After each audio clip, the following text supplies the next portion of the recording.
Hello and welcome to another episode, a very sweaty episode of In Conversation with Colton. I am with the legendary Big Shaun here of the Everly Pregnant Brothers, so hello. Hello, Ellie. Hello, how are you? I'm Bit very hot. warm. Yeah, super hot. We've in what is called golden hour, so we're meant to look our best right now, but I'm just a bit wet. Nobody wants that. So you've been kind enough to invite me into your backyard, and it's lovely. We've got a nice little plum tree over there that we've been talking about. Yep. And it's fantastic. So I've been asking all my guests this: what have you been up to in lockdown? Well, I've been working because we've been able to work from home. So I've been, you can see that little bedroom window up there, that's my office. Yeah. So I've been sitting in there every day from 9 till 5. Like Dolly Parton? Yeah, basically. Yeah. Chained to a laptop and a headset. And it's been all right. It's, you know, to be honest, I know a lot of people don't like working from home. And I understand, because you miss your colleagues and everything, but I find it perfect. It works for me because I can roll out of bed at 8:30 and still be in work for 9. Yeah. There's no commute. There's no parking fees. I miss my colleagues, but when you're in office and you're trying to take phone calls, there's that general hubbub. So you don't get you can't really focus properly. If someone's talking really quietly, you've got to be getting them to repeat stuff. Whereas here, even if next door neighbours are cutting lawn, or if dog's barking, or if lad a couple of doors down's playing his superstar DJ stuff. Is he a superstar DJ? I'm sorry I keep touching my face. I've just got like a hair stuck to me, and I know that if it's stuck to me the whole time, I'm going to get upset. Oh no, don't worry. It should be fine. Continue. Sorry. He just likes to play sort of techno. Ooh. Which is all right. Yeah. It's just one day when he played a song, and I swear all it was a beat and a bass line, and it never changed for about half an hour. That's a bit annoying, isn't it? That did just get to me a little bit. Yeah. And I almost leant out the window and said, "Nah, then, mate, just come on now. Stick another one on. Stick another tune on, mate." Yeah. But it's all right, and you can really focus on your calls here. So I've really enjoyed it, and I think going forward, we probably will have more options to work from home because it suits the firm as well. Exactly. And in general, like jobs, I feel like everyone's going to be working from home, and that's not a bad thing. So aren't you supposed to be on tour at the moment? Well, not so much tour, but we had a full calendar of gigs this year, which have all had to be postponed and rescheduled for next year. So if everything gets back to normal, which, you know, let's pray it does as soon as possible, then next year is probably going to be the biggest year we've ever done, because we've got the lead mill scheduled. We've got Cutlers in Rotherham. We've got Saltaire, the Saltaire tap. We've got the Rail Ale Festival in Chesterfield. We've got tram lines. We've got City Hall. And obviously Christmas gigs next year. So basically he's going to stay in his house the whole of next year because he's got nothing planned, is what he's saying. Yeah. Awesome. Not really joking, of course. It's going to be really busy. Plus, I've got the other band that I'm in with Toby Foster, and there's Tim McNeil from Feel Eyes. He's in the band, and then there's Steve. And do you know, I'm going to have to call him Stepper because I forgot his proper name. So there's Fezzer and Stepper that used to be in Toby's club band like years ago. Scott is Stepper. He's called Scott. He remembers your name, Scott. He does care about you, really. And then we've got Rob Straw, who's playing keyboards. And we were doing covers because that's what we did for Wentworth Festival. Yeah. And we were going to be doing Wentworth Festival and a couple of other gigs. But we started writing our own songs because we were getting fed up with doing covers. Yeah. And so we've written, at the moment, we're up to about 10 songs that are like either finished or work in progress. So we're really ready to get back out as soon as we can. We'll be getting out and gigging, and we're going to start getting things recorded as well. Because we want to get stuff online so people can listen to it.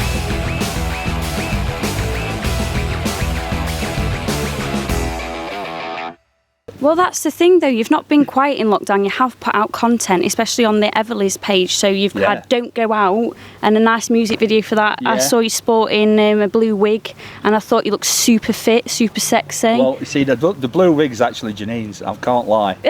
And His missus. It does look better on her. I can't tell you a lie. But I just thought, let's have a bit of fun with this. Yeah. And rather than, because we didn't want it to be poor faced. I think that was the thing with that video, is it could have been a very sort of poor faced sort of don't go out. Yeah. But then we thought, let's just have fun with it. Of course. Because we wanted to try and make people get the point across that it would to stay at home, but also that we can still have a laugh. Of course, that's what people need, though. That is the raison d'etre of the brothers. I love that word. I know I don't pronounce it very well. It's probably a raison d'etre. I know it sounded good. But it sounds better in a Sheffield accent. Raison d'etre. Yeah, of course it does. Raison d'etre. But it is. That's what we exist for, is to make people laugh. Yeah. And make people forget about troubles and worries. So, whatever we do, that's what we aim to do. Well, of course, you have got hits such as Don't Thou Want Me, No Oven, No Pie, Hendos, and of course Chip Pan, which I was having a look at on YouTube earlier, the Chip Pan video, and I found this comment and I thought it was hilarious, so I'm just going to read it out to you. Someone had it written, and it had got like a good 50 likes. I voted to change the national anthem from God Saves the Queen to Chip Pan. So first of all, do you agree with that comment? Well, obviously it would be lovely if we were the national anthem. Yeah. But I would, in all fairness, I would go with Billy Connolly's suggestion from a long time ago, where he said we should change the national anthem to the theme from The Archers. Ooh. And he did the whole skit of it when singing it as a rum-ti-tum-ti-tum-ti-tum, rum-ti-tum-ti-tum-tum. I'm getting a performance. If we did that would be great. But Chip Pan, I think, the thing I like about that song is, of course, it's got a message, which, the video and the single were all about raising money for charity, but also raising awareness. But the song itself, it was just a laugh, and it's just. And I'll tell you the story. Actually, we played a gig up at Wirlow, and this is going back 9 years now, 8-9 years, and it was a really cold night. And anyway, Janine had driven me and Ginger Dave up there. Ginger Dave? Ginger Dave. I'm guessing he's ginger. He is. It'd be funny if he had black hair, though. Well, it'll be funnier when he goes bald, because then he's going to be used to it. He might be ginger in other areas, so you never know, so you could keep the name. Let's not. You're going to need brain bleach for that. But David come up with me and Janine up to the gig, and we were setting off bike, and I don't know if you've been up to Wirlow Farm, but coming out from the car park, if it's dark, it's a bit of a nightmare trying to see where you're going. So Janine's driving, and Sex on Fire came on radio, and I just started singing the words to Chip Pan, just made it up, because that's how I do it. That's amazing. Just make it up off the top of my head. So she had to stop car because she was laughing. It was me and Dave singing, and she just said, "Well, you two shut up. I can't concentrate on driving." So we had to shut up for a bit. And that's how it all happens, Yeah. The lads come up with an idea for a song, or I come up with an idea for a song. We learn the chords. It's better if it's not too many chords and not too complicated. And then once we've learned the chords, it helps if I know the original words, because then I've got a kind of a structure, a melodic structure to work to. And I literally just throw it out off the top of my head. I can't sit down and like plan it out. No, I can't sit in front of a blank piece of paper and write lyrics. Yeah. Everything has to be spontaneous. Yeah. Which can be a problem, because what happens is, I write them. Yeah. We play them, and if I don't record it, I forget them. So next rehearsal, I'm like, I haven't got a clue. I had a number one in my head, but I didn't write it down, so unfortunately, it's not going to be. This is the thing. It's so. But people think songwriting is really difficult. Yeah. And I think if you've got a particular message or a particular thing that you need to say, then I think you do sit down and you craft it and you torture yourself over lyrics. But because I don't tend to write with anything specific in mind, usually what the song's going to be about comes as the lyrics come. Yeah.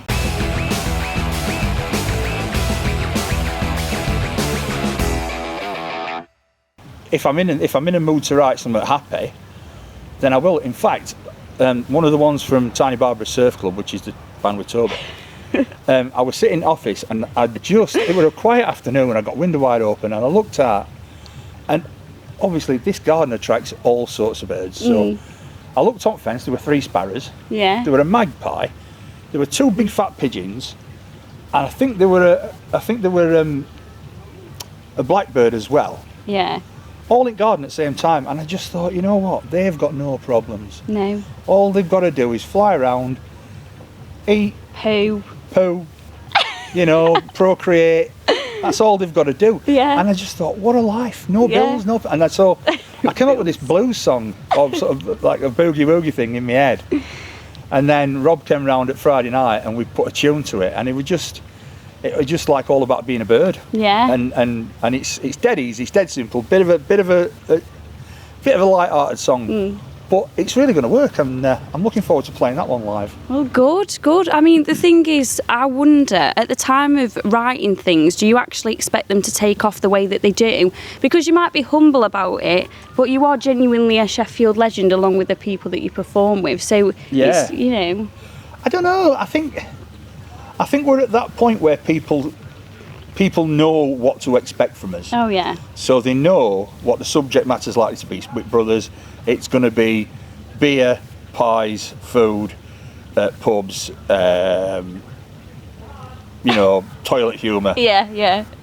Just something. But I mean, every now and again we do throw something in like Oily Ode, like Hammers from last album, where it's a bit more nostalgic and has got a bit more of a powerful message.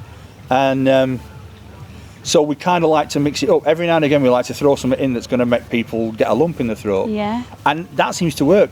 But I think we've got to that point because the audience know what to expect.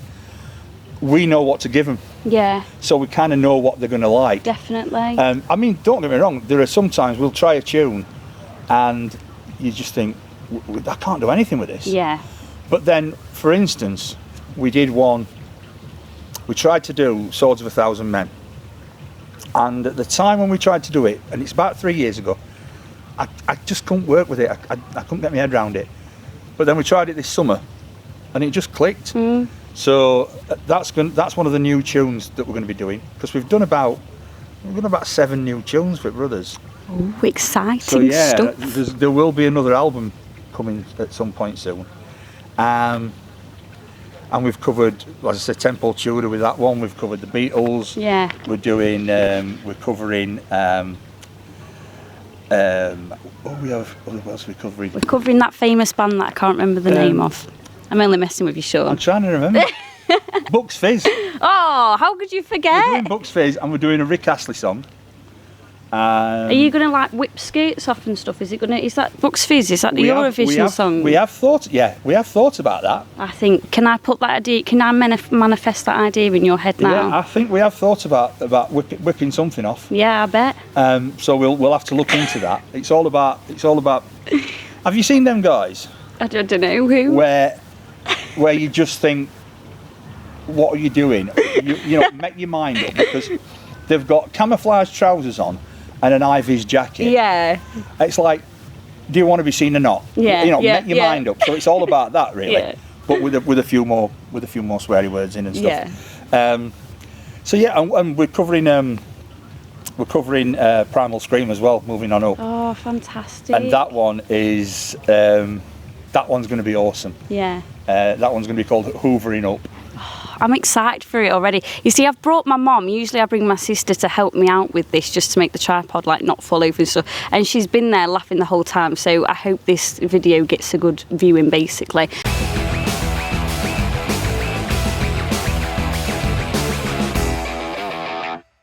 But something I want to touch on is that I like that you can do both. So you can have a laugh, but you also go in ham with people online that you don't agree with, but you're also in touch with your, like, I don't want to say sensitive side, but sort of like, obviously you went on the Naked podcast, and you're very open with talking about like body image, mental health, things like that. So what was it like going on the Naked podcast? Was it like therapeutic? Was it scary? Was it cathartic? Do you know what? Beforehand, because John McClure had done one first, and I'd listened to that, and I thought that were amazing. Yeah. And then when Kat and Jenny asked me to do it, I was like, it's a no-brainer. Of course I'll do it. And so I had a bit of nervousness about it, because obviously they came round here, Adam came round, Jen and Kat went back to the studio and then picked him up afterwards. So there's me and Adam, and you know Adam, he's a lovely man. Yeah. But the both of us, we were like, right, we're in my living room, we've shut curtains, right, we'd best get clothed off then. So, but the thing is, when we first sat there, buck naked, we're sort of sat like this with like sort of knees crossed and covering like the crown jewels. Yeah. By the end of it, I'm literally leaning back on the sofa like this, legs crossed, everything hanging out, just chatting away. Yeah. Because all your inhibitions about being naked disappear, because what you do is you're focusing that much on talking about what you want to talk about, and it's so good to be able to share the stories of, you know, I mean, we have to talk about depression. It's something that is affecting so many people, especially through lockdown. Mental health issues of you know, people have been suffering, and it's not been easy. And I think that the resources are stretched to the limit, so it is difficult sometimes to get a referral, to get through. And I think that's where we need to stick together and talk to each other. Yeah. Because the thing I found when I was at my lowest was every time I spoke to somebody about it, it felt like the weight on my shoulders got a bit lighter, because they were helping carry the burden. And so the more people you talk to, the easier it gets. And it's difficult. It's difficult to first open up, especially for the blokes, because, you know, men don't do things like that, or they're told that they shouldn't. Culturally, we're supposed to. I hate the words, but it's man up. We're supposed to man up, and I can't stand it. I can't stand people telling folks to man up. Manning up, to me, is actually embracing the fact you've got a problem, and doing something about it, and talking about it, rather than bottling it up, because that is what leads down the darkest path. And so, if somebody tells me am I allowed to play on this? Go for it. You can FC. So basically, fill your boots. if somebody was said to me, man up, I'd just say, man up, man the fuck off. Yeah. Because, and I should get that on a t-shirt. In fact, I'm thinking. Do you know what? I would buy that t-shirt. I'm not messing. And but I think we should be open to talking. I think we should hammer that message home that it's okay to not be okay, and it's okay to open up about your feelings and open up about your problems, and by doing that, then we can save a lot of lives. And I think, you know, I mean, we lost first keyboard player that were in Tiny Barbara Surf Club, or as it was then, Big Shaun's Big Night Out, Big Shaun's favourite thing, sorry. And you would never have known. You would never have known that he'd got any issues. It just came out at blue, and we lost him. And I felt so bad, because he was there for me when I was really struggling. And he was the first one to be saying, you know, come round anytime, have a sing out piano, give me a call. And it just tore me up that when he were in that dark place, that he couldn't ring me and talk to me, and it hurt. But I think a lot of time when somebody's made that decision, then it actually gives them a bit of peace, because they're kind of okay with it. Which is why you see a lot of times, you know, people just before they've taken their lives, you've seen photos of them laughing and smiling, and everybody says that, you know, they were so happy, and it's because they were probably just, they'd come to terms with it and they were ready. And so we need to get that. We need to unnormalise going down that road. We need to normalise talking, and remove that stigma. because there is still a stigma around mental health and talking about your mental health, and it is. I think it's societal. I really do, and I think we've got to hammer that home.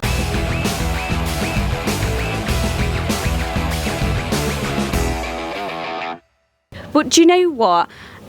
In the side of mental health, I'm glad we have people like you who speak out about it and make us all laugh. And I'm going to invite you to do a little quick fire round with me. So can you smile? Yeah. Say I'm really excited about that. I'm really excited about a quick fire round. Yeah, I know. So as soon as I say something to you, I want an answer like really quick, because this is how we pick the mood back up. Because it's not all doom and gloom, but it is important to talk about these things. So Shaun, what is your favourite cocktail? My favourite cocktail is a rusty nail. Oh, very nice. What's your favourite body part? Arms. Why is that? Because that's what you do. Oh, that's so cute. Favourite instrument? Favourite instrument? Theremin. Ooh, I've not heard of that one. Favourite UK venue? Leadenhall. Favourite film? Repo Man. Celebrity crush? Oh, there's so many. Yeah, got a few more. Okay. Let's think. I think top celebrity crush probably would have to be. You must know. Everyone's got one person that, like, I mean, yeah. Yeah, but there's just so many. Margot Robbie. Oh yeah, I had that one on the last interview I did as well. So she's a hot favourite at the minute. Favourite food? Chips, egg and sausage. Oh, proper Yorkshire that. Okay, which question are you sick of being asked at interviews? Please don't say one I've asked you. Or that when they ask you think, well, is that not obvious, or I get that all the time. You know, I don't think there is one. It's so pleasant, isn't it? There isn't one. That's fair enough. Can you think of a really embarrassing moment? It doesn't have to be involved with music or something that's just happening in your life. And sometimes when you can't quite get to sleep at night, it sort of comes back to you and your toes curl and you're like, oh, I can't believe I did that. Embarrassing moment.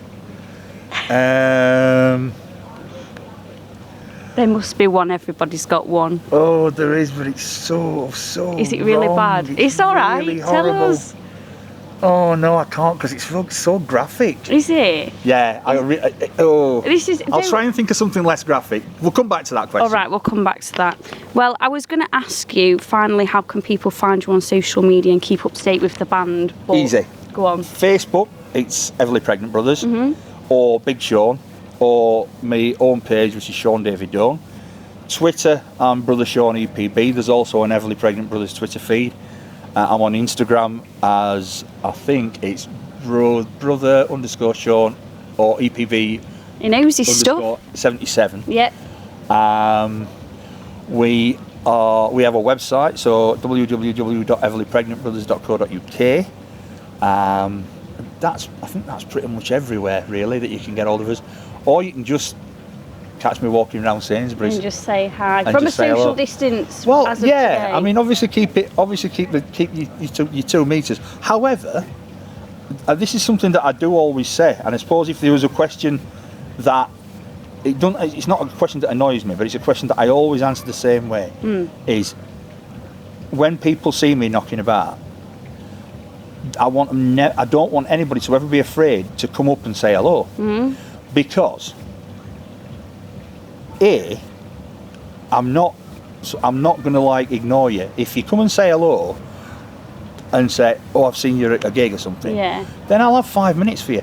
I've got 5 minutes for everybody, because they're the people that buy the CDs, that buy the T-shirts, that come to the gigs, that have made us as popular as we are. Yeah.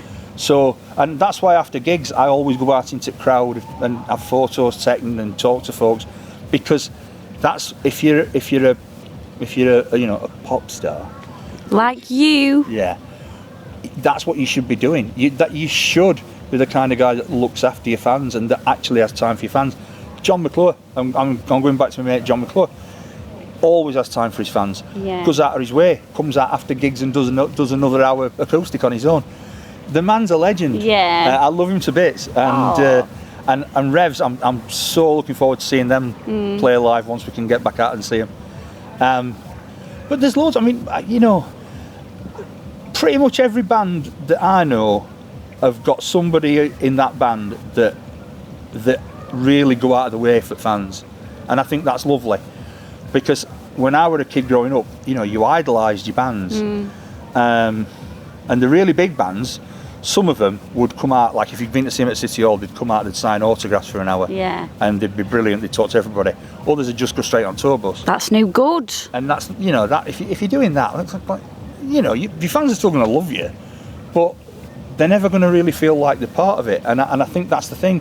I think that's the secret of the Brothers' success, is that we make everybody feel that it's their band.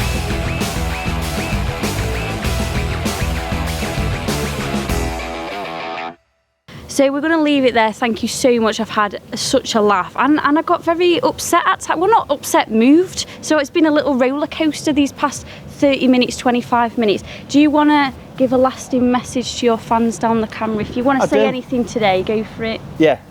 So look, just to reiterate what I've said, if you see me knocking about, come and say hello. Don't be frightened. I'm not scary. If you're struggling, talk to somebody. And if you can't think of anybody else to talk to, or you don't want to talk to anybody else, send me a message and talk to me, because I'll listen. Aww. Look after yourselves, look after each other, because we need to stick together, all of us, no matter what colour we are, what race we are, what religion we are. We're all people, and it's us that are the 99% that need to stick together, because the 1% are going to fuck us over. Yeah. So be good to each other, stay safe, and let's look forward to 2021. Have a good time. Yeah, party on, dudes.